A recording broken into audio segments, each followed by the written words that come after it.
Loko ng Joshua. Tulad ng pagkain na may omega-3 para sa Puso. puso at utak. Pampalakas ng immune system. Ano-anong uri ng pagkain ito? Gatas, prutas, at gulay. Karne at itlog, isda, mayaman sa fiber at carbohydrate. Unang 6 na buwan ni baby. Why? Sa unang buwan ni baby ay Unang kailangan 6 na buwan. siya ay siyempre breastfeeding po muna sa ina. Sa first 1,000 days ni baby sa unang labas hanggang sa 6 na buwan siya ay kakain ng gatas ng ina. Siya ay nasa suso pa ng ina.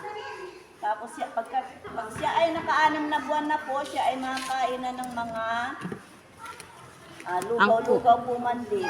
At yun, tsaka ang inapakain po ay mga sticky na pagkain na yun ay pandagdag sa kanyang katawan, sa kanyang kalusugan.